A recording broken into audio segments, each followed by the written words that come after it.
The rattle came from a coat pocket, dry and rhythmic, a small brass clasp rocking against a scarred leather tab with every third step, and in a building full of barking and buzzing intercoms, it was the quietest sound in the room and the only one that mattered. The story opens on that sound, and on the fact that it meant something to exactly one man standing near the intake counter, though nobody yet knew why. "He's not a dog anymore," Reed Carrington said, tablet raised like a torch against the shelter director's hesitation. "He's a liability. The paperwork's signed. We're doing this at noon." 58 minutes on the clock. 23 days since the shepherd in Kennel 6 had eaten anything a human hand offered him. A service record that did not exist in any county database, though the dog wore the muscle memory of one in every clipped tight turn he made along the chain link.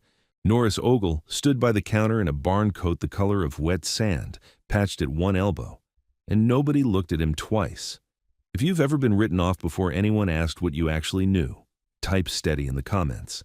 He was 74 years old, and he had the kind of stillness that made people assume he was waiting for a ride rather than waiting for the truth to come around to him. His left hand trembled faintly at his side, the way an idling engine trembles before it's put into gear, and when his fingers found the shape of the clasp in his pocket, the tremor stopped, as if a switch had been thrown. He had carried that clasp for 29 years, since the day he unclipped it from the last leash he'd ever hooked to a working dog of his own, and the leather had gone smooth as a riverstone from the wear of his thumb, finding it in 100 idle moments, always without his quite deciding to. He did not explain it to anyone. He had never explained it to anyone. He reached into the coat's inside pocket, past the clasp, and drew out a small tin, dented at one corner, the paint on its lid worn down to bare metal in the shape of a thumbprint. He opened it without ceremony, took out a single white peppermint, and set it on the intake counter, not sliding it toward the clerk, not offering it to be taken, simply setting it down the way a man sets flowers on a stone. Ida had kept a tin exactly like it in the pocket of her cardigan for the 18 years she ran a foster room for other people's cast-off dogs, and she had never once walked past a frightened animal without a peppermint in reach, though the dogs never wanted the candy. It was never about the candy. It was about a hand that came without demanding anything back. Lindsay Prescott noticed him first. She was 26, 8 months into the job, and she had a habit of watching people's hands instead of their faces, because hands told her more. She saw the tremor stop. She saw the peppermint set down like a coin on an offering plate. She did not ask him what he wanted, and she did not ask him to move along, though a floor supervisor 2 counters down was already frowning in his direction like he was a smudge on clean glass. "Can I help you find something?" she asked, and her voice carried none of the brisk, hurried edges the rest of the lobby did. "I'd be obliged," Norris said, "if somebody had let me see the shepherd in Kennel 6. Nothing about the way he said it asked for anything more than what the words themselves held. But Lindsay had already logged, in a private notebook she kept in her own coat and not in any shelter file, 3 separate mornings when that same shepherd's stress markers had dipped by degrees no protocol had predicted. And something in her went quiet and alert at once, the way a person goes still when they think they've heard, faintly, a sound they've been listening for. "You know him?" she asked. Norris only looked toward the back hallway, where the barking rose and fell like weather, and did not answer that yet. Reed Carrington had not stopped talking. He stood at the director's shoulder with his tablet angled so the man could see the graph scrolling down it, a jagged red line that Carrington tapped twice for emphasis. Cortisol proxy is off the charts. Resource guarding on the food bowl. Failed every recall command in the standard battery. This isn't sadness. This is a bite report waiting to happen. He was good at this, and he knew it. He had placed over 200 dogs through this exact protocol, matched temperament to household with a precision that had, more than once, kept a family from bringing home more than they could handle. He believed in the tablet the way some men believe in a level or a plumb line, because it had never yet lied to him in a way he could detect. He glanced up and caught sight of the old man by the counter, coat faded, boots gone soft at the toe, and did the fast, careless arithmetic that people do when they have decided a stranger doesn't belong to the story they're telling. "Sir, are you looking for the Lost Pets board? It's out front by the flyers." "No," Norris said. "I'm looking for Kennel 6. "That's not a visiting kennel today." Carrington's tone had the particular gentleness people use on the very old and the very young, a gentleness with a door already closing behind it. I think you might have wandered back from the front lobby. Let's get you pointed the right way." He said it to the room more than to Norris, and a volunteer near the hallway, a heavy-set young man in a shelter polo, took the cue and moved to guide Norris by the elbow toward the exit, the way you'd steer a man who'd lost the thread of where he was. Norris did not resist. He simply did not move, in the particular way that a fence post does not move when leaned on, and the volunteer's hand slid off his sleeve without quite managing its purpose. "He asked to see the dog," Lindsay said, stepping between them before the volunteer could try again. "I've got it. I'll walk him back." "Lindsay," Carrington's voice had an edge now, thin as the wire in his tablet stylus. "We are 50 minutes out. I don't need a wellness visit complicating the room." "He's not complicating anything," she said, already turning, already walking, and Norris fell into step beside her with the unhurried economy of a man who had walked 1,000 kennel rows before this one, and would walk 1,000 more if his knees allowed it, which they mostly did not, though nothing in his gait admitted that either. The back wings smelled of bleach laid down over something bleach could not entirely cover, and the barking there had a different pitch than the lobbies, higher and more desperate, dogs answering dogs the way men answer alarms they don't understand. Kennel 6 sat at the end of the row, and the shepherd inside it was moving in a tight, worn oval, nose low, ears flat, a groove already pressed into the concrete by 3 weeks of exactly this path and no other. He did not look up when they approached. He did not look up when Lindsay said his name. Soft, the way you'd say it to a man sleeping badly. Norris stopped a full 6 feet from the gate and did not go closer. He stood with his hands loose at his sides, weight settled back onto his heels, and watched the dog complete 4 full laps of the run without saying a word, without moving. The stillness in him, not the stillness of confusion, but the particular patience of a man reading weather he has read his whole life. Clipped to the chain link was a laminated incident sheet, edges curling, and his eyes went to it the way another man's eyes might go to a familiar hymn number on a board. The handler of record was listed as Officer D. Halbrook. He read it twice. Somewhere at the bottom of the sheet, in smaller print, a training vendor code sat printed beside the intake date, 4 letters and 3 numbers that meant nothing to anyone standing in that hallway except the one man in it who had, decades ago, watched a whole department switch away from a set of commands he himself had written and had never seen that particular vendor code stamped on a county form since. His hand found the clasp in his pocket. It closed around it, and the tremor, which had crept back into his fingers somewhere between the lobby and this hallway, went still again, the way it always did. The instant purpose gave it something to hold on to. He said nothing yet. He only watched the dog complete a 5th lap and a 6th, nose never lifting, and filed away what he'd read the way a man files away the first 2 words of a sentence he already knows the ending to. Lindsay watched him watching. "The name's wrong," she said, low, like she was confessing something. "I checked twice. There's no D. Halbrook in any department roster I could find. I flagged it to my supervisor a month ago. Nobody's followed up." Norris didn't answer that directly.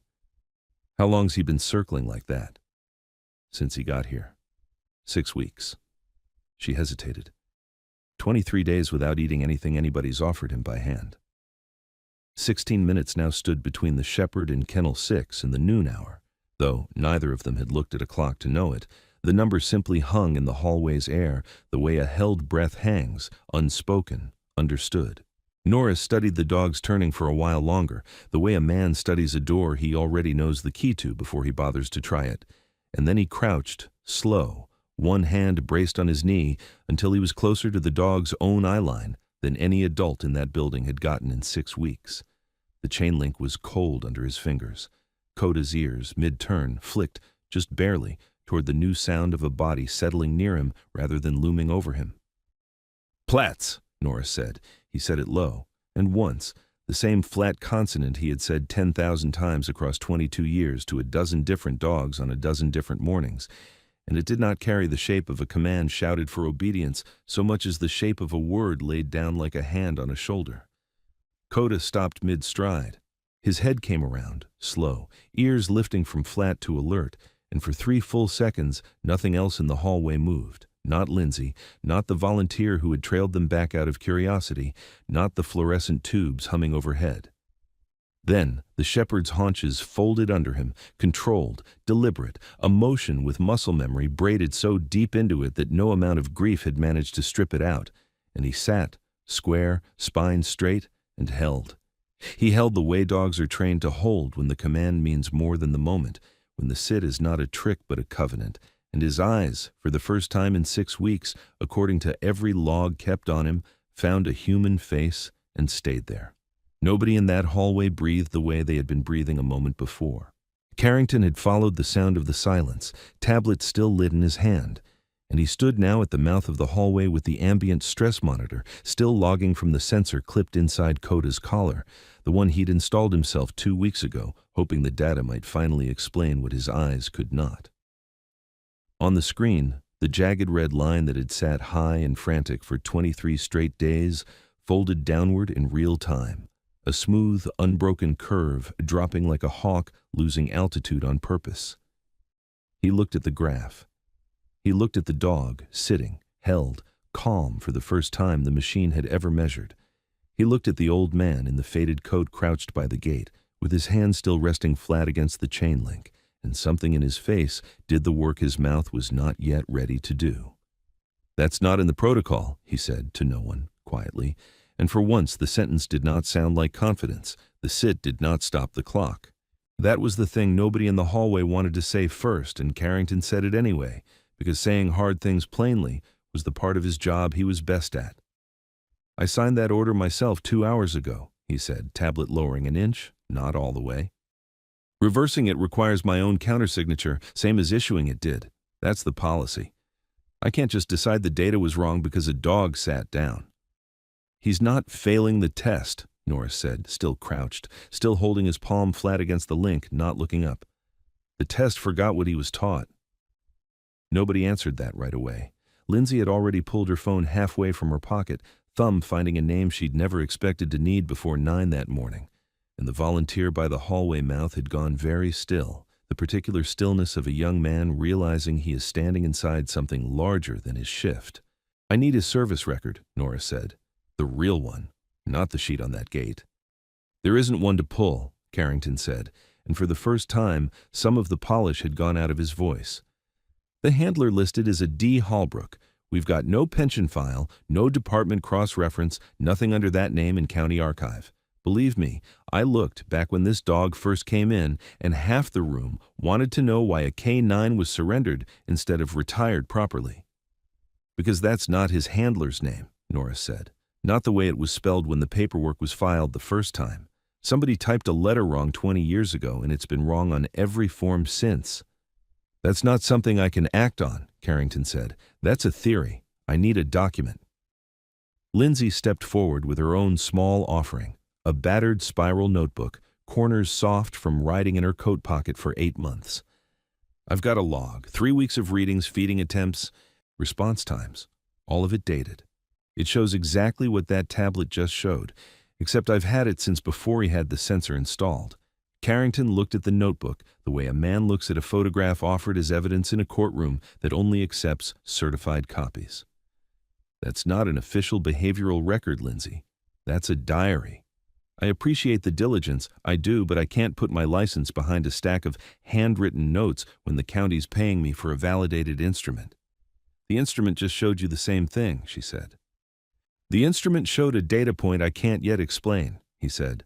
"That's not the same as proof." Before anyone could answer that, the shelter director appeared at the end of the hallway with the particular urgency of a man who has just been handed bad timing on top of worse timing. "There's a reporter in the lot," he said, "from the county paper. She called ahead about the efficiency piece, the new euthanasia timeline story, and now she's early." He looked from Carrington to the sitting dog to the old man crouched at the gate, and something in his face did the arithmetic Carrington had already done, and did not like the answer either. "If this turns into a story about a mistake instead of a savings, that's a different phone call I have to make." 16 minutes had become 9, and none of the numbers on that clock cared what any of them believed yet. The doorway to the back wing filled with a shape that made the volunteer straighten without knowing quite why, an old habit surfacing in a young body that had never worn a uniform. Captain Buford Hackney stood there in a canvas jacket with a county liaison badge clipped to it, 61 years old, built like a man who had spent 3 decades walking kennel rows of his own, and he did not say anything for the first several seconds. He looked at the sitting dog. He looked at Lindsay's phone, still lit from the call she'd placed 9 minutes earlier. And then he looked at the man crouched by the gate in a barn coat gone soft with age, and every line in Hackney's face rearranged itself at once. Ogle, he said, and the name came out the way a man says a rank, not a greeting. Norris Ogle. Norris straightened, slow, one hand braced on his knee, the tremor returning to his fingers the instant they left the clasp in his pocket. Cap? 29 years, Hackney said, and something cracked faintly across the middle of the word, though he did not let it finish breaking. You look like hell, old man. You look like a man who never left a desk, Norris said, and it was the closest thing to a joke either of them would make that day. Hackney did not waste the minutes on reunion. He turned to Carrington and the director both, and his voice dropped into the flat procedural register of a man who has filled out 10,000 forms and trusts them more than he trusts speeches. Pull whatever paper archive this county still keeps for Department K-9 pensions. Not the digital cross-reference, the actual boxes. I know where they are because I'm the one who's supposed to maintain them, and I haven't looked at the pre-2019 material in longer than I'd like to admit. It took the director 4 minutes to produce it, a banker's box gone soft at the corners, and Hackney's hands moved through the folders with the particular care of a man handling something he suspects is more fragile than it looks. He found the entry near the bottom, the ink faded to the brown of strong tea, and read the training vendor code stamped in the corner before he read anything else. This is your handwriting, he said, quiet. It was my program, Norris said. Wrote the whole German command set myself in 1981 because the department couldn't afford the licensed curriculum out of Chicago. Trained every dog and handler on it for the next 22 years. Hackney turned the page, and there, listed among a dozen names in the same faded ink, was a handler's surname spelled correctly for what was likely the last time anywhere in the county's files. Halberd, not Halbrook, an officer who had trained under Norris's own program 9 years before his own retirement, whose K-9 partner's training lineage ran in an unbroken line down to a shepherd standing now in Kennel 6, holding a sit on a word only one living man in the building still knew how to say right. The county switched vendors in 2019, Hackney said, mostly to himself, paging further. New contract, new command language, new everything, and nobody flagged that dogs trained before the switch were still out there working on the old words. He looked up, and something in his jaw had gone tight in a way that had nothing to do with Norris at all. There's a rider in here I don't remember signing off on. Cuts the second reviewer requirement on behaviorist recommendations, says a single certified evaluator's word is sufficient authorization. He checked the signature block at the bottom of the amendment, 3 years old, and read the name aloud. Flat. Sinclair. Preston Sinclair signed this. Carrington had gone very quiet, tablet dark now in his hand, though he had not consciously turned it off. That's not a mistake, Hackney said. That's a design. One evaluator's word is cheaper than 2. Cheaper still if that evaluator's paid per file closed instead of per dog placed. He closed the folder, gentle, the way you'd close a door on a room you didn't want to wake. This dog almost died because somebody upstream decided institutional memory cost too much to keep on the books. Carrington sat down on the metal folding chair by the intake desk, without seeming to decide to, tablet gone dark and quiet in his lap, and for a long moment nobody moved to fill the silence around him. Down the hallway, Lindsay knelt at the mouth of Kennel 6 with a dish of soft food in her palm, and Coda, still holding the ghost of his sit though the order had long since ended, lowered his head to it slow, sniffed twice, and ate. It was the first food he had taken from a human hand in 23 days, and the sound of it, small and ordinary, a dog simply eating, did more to empty the hallway of its tension than anything spoken had. "How did you know?" Carrington said finally, not looking up from his own dark screen. "Not the command. I mean, how did you know to come? Somebody said a dispatcher mentioned a surrendered K-9 on the county radio this morning, and you drove 40 miles before anybody at this shelter had even opened for the day." Norris considered the question the way he considered most things, turning it over once before answering, the clasp warm now in his palm. 22 years I ran dogs for this county, he said. Wrote the program, buried 3 partners of my own along the way, natural causes and old age, same as most things end if you're lucky enough to let them. When you've done that long enough, you learn the sound of your own work coming back around, even secondhand, even garbled on a radio a man half your age reads too fast. He paused. My wife, Ida, kept a foster room for 18 years. Every stray that came through that door, broken-legged or half-starved or just scared past speaking, she said grace over its bowl before she ever said one over her own supper, called it manners. I never once saw her feed an animal without doing it first. His hand opened finally, and the leash clasp sat plain in his palm, cracked along one edge, a badge number worn nearly smooth. This came off the last leash I ever clipped to a working partner of mine. I don't carry it because I missed the job. I carry it because I made a promise, a long time back, that if the day ever came, a dog wearing my program's training got left behind by the very system that trained him, I'd be the one who came. Carrington looked at the clasp, then at his own tablet, dark and unhelpful in his lap. My whole assessment is built to measure what's there, he said. Cortisol proxies, recall failure, guarding behavior. It's a good instrument. It's just never once been asked to test for a training vocabulary the county itself made obsolete 3 years before I ever got hired. He exhaled. Slow. I called that dog a liability an hour ago, in front of a room. You weren't wrong about what you saw, Norris said. Your machine tested what's there. It can't test for what's gone missing out of a file somewhere upriver from you. That's not the same as being careless. It's just not the same as being complete. Carrington was quiet a long moment, and then he did something that surprised the director, who was still hovering by the front desk pretending to organize clipboards he had no real use for. He stood, walked the length of the hallway, and crouched, the way Norris had crouched, at a careful distance from the gate, close enough to be seen, and no closer. Would you teach it to me? He asked. The command set, not for the file, for the next one of these that comes through and nobody in the building can say a single word that reaches him. I'd be obliged, Norris said, and it was the same 3 words he'd offered Lindsay at the counter an hour before, though they carried more weight now for having been earned. Out in the parking lot, the reporter from the county paper had been standing by her car for 20 minutes, with a notepad meant for a story about efficient timelines and modern protocols, and when the shelter director finally came out to meet her, he told her a different story. Instead, about a paperwork error 2 decades old, about a captain and an old handler and a private notebook kept by a junior tech. Nobody had thought to credential about a policy writer that was going back in front of the county board within the week.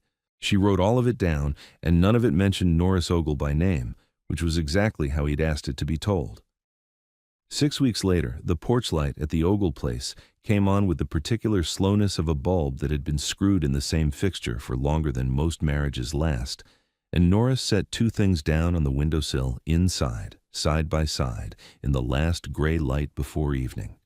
A pair of reading glasses, dusted that morning the way they were dusted every morning, and a cracked leather clasp, badge number worn to a whisper, resting now where it would not need his pocket anymore.